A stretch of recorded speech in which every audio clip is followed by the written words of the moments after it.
अनन्य चिन्तयन्त माम् ये जना पर्युपासते तेषां नित्यवियुक्तानां योगक्षेमं वहाम्यहम्। अनुवाद करिए माता जी हिंदी में। किंतु जो लोग अनन्य भाव से मेरे दिव्य स्वरूप का ध्यान करते हुए निरंतर मेरी पूजा करते हैं, उनकी जो आवश्यकताएं होती है उन्हें मैं पूरा करता हूँ और जो कुछ उनके पास है उसकी रक्षा करता हूँ। हरे कृष्णा। तो इसी श्लोक में भगवान कहता है, बहुत भक्त लोग मन में ऐसा प्रश्न है जो भगवान मेरा जरूरत क्यों नहीं पूरा करता है ना। तो भगवान भी तेरा कंडीशन दिया, हम आपका सब कुछ पूरा करेगा, लेकिन आपको क्या करना पड़ेगा? अनन्य भाव से। अनन्य मतलब क्या? दूसरा अन्य कुछ नहीं है। अभी हम लोग अन्य कुछ रखते हैं, भगवान को भी रखते हैं और अन्य भी। अन्य भी हम लोग साथ में रखते हैं, लेकिन भगवान ने क्या? केवल मेरा। अगर ऐसा भाव है तब हम रक्षा करेंगे, तब आपका जो भी है अब उसका रक्षा होगा, और जो नहीं है आपके पास, आपका जरूरत जिसमें है वो हम आपको पहुंचाएंगे। पहला क्या बोला? आपके पास जो है पहला से जो था मौजूद उसका रक्षा करेंगे, वो जाने नहीं देंगे, खोने नहीं देंगे, और जो जरूरत है उसका भी पूरा कर देंगे। लेकिन क्या करना पड़ेगा आपको?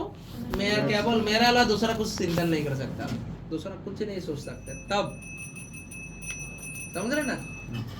तो अभी रथ यात्रा का अभी 5 तारीख रथ यात्रा किया, हाँ ना, कुछ भक्तों ने नहीं जा पाया, लेकिन क्या करना पड़ेगा? भगवान का अनन्य भक्ति करना पड़ेगा। देखिए हमारे आश्रम में हमको ना ठीक से बजाना आता है ना गाना आता है, लेकिन जो आता है प्रसन्न होके जाता है। मैंने एक चीज देखा है, आज तक कोई भी जो ना ऐसा खुश नहीं है, ऐसा नहीं बोला। छोटा हम लोग जो भी प्रोग्राम हम लोग करता हूँ, यहाँ से सब लोग बोलता है प्रभु जी बहुत अच्छा हो गया, बहुत अच्छा लग रहा है आश्रम में आके। लेकिन इधर उतना कुछ नहीं मिलते है, हम दे नहीं पाते, उतना कुछ नहीं मिलते, ऐसा नहीं हम दे नहीं पाते, लेकिन सब लोग फिर भी खुश होते जा रहे हैं। तो इसलिए भगवान राधा माधव, भगवान जगन्नाथ यहाँ विराजमान है, इसीलिए क्योंकि भगवान पूर्ण है, इसलिए जो हमारा कमी है वो भी पूरा हो जाता है। भगवान पूर्ण पुरुषोत्तम, उनके पास सब कुछ है। भगवान का दर्शन जब मिलता है तो बाकी कुछ पाने का इच्छा नहीं रहता है, बाकी कुछ मिला नहीं ऐसा भाव ही नहीं रहता है ना। ध्रुव महाराज का नाम सुना है ना? ध्रुव महाराज, ध्रुव तारा है ना, ध्रुव तारा वो अभी वो ध्रुव लोग है। तो ध्रुव महाराज जब उनका पिताजी उनको गोद से निकाल दिया, उनका पिताजी ने 2 शादी किया। महाराज उत्तानपाद ने 2 शादी किया। उनके एक पत्नी के, पहला पत्नी का नाम है सुनीति, दूसरा पत्नी का नाम है सुरुचि। हाँ, तो सुरुचि जो है ना थोड़ा सा अपना मन मर्जी से, अपना रुचि से चलने वाला। सुरुचि मतलब अपना मर्जी, अपना ढंग से चलने वाला है।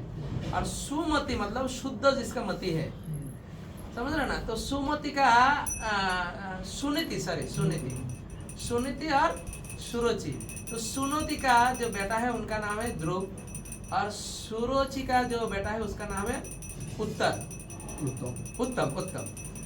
तो उसको उत्तम ने उसका पिताजी का गोद में बैठा है, तो उनका भी मन आया हम पिताजी के गोद में बैठेंगे। हाँ, लेकिन वो उनका दूसरा शादी के बाद राजा दूसरा पत्नी का कंट्रोल में आ गया, पूरा उनका इस दूसरा पत्नी का इच्छा में ही वो चल रहा है सब कुछ। तो जब वो उन्होंने गोद में दूसरा बड़ा बेटा को बैठाया तो उनका माँ आके उनसे गोद से निकाल दिया। तो बोलते हैं आप क्यों हमको गोद से निकाल रहे हैं? मेरा पिताजी का गोद है, मेरा भाई जैसा बेटा है, मेरा भी अधिकार वहाँ बैठने का। बोलते तुमको वहाँ बैठने का अधिकार नहीं, क्योंकि तुम मेरा कोख से जन्म नहीं लिया। अगर तुमको वहाँ बैठना है तो तुमको फिर से मेरा कोख से जन्म लेना पड़ेगा। तो यही जब बात उनको बहुत क्षत्रिय था। अभी एक बात देखिए प्रभु, कोई बोलता है ना जन्म से क्षत्रिय होता है, जन्म से ब्राह्मण होता है, ऐसा जन्म से कोई क्षत्रिय ब्राह्मण नहीं होता है। अच्छा, उत्तानपाद क्षत्रिय है ना, तो उत्तानपाद का पिताजी कौन है? मनु महाराज कौन है? क्षत्रिय है, महाराज क्षत्रिय है। तो मनु महाराज का पिताजी कौन है?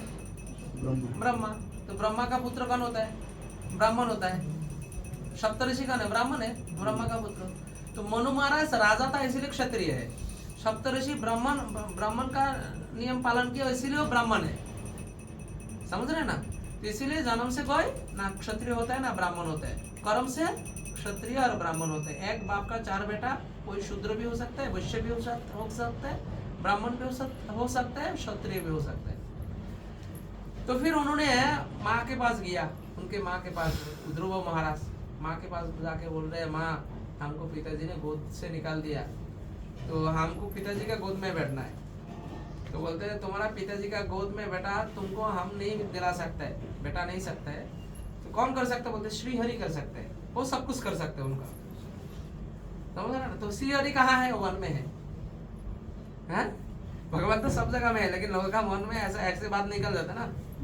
तो वन में है, अर्थात वन में इसलिए बोला क्योंकि वहाँ शांति का जगह है, शांति का वातावरण है, वहाँ कोई किसी को परेशानी नहीं करते, भजन भक्ति के लिए अनुकूल स्थान है, इसलिए वो वन में जाने बताता है।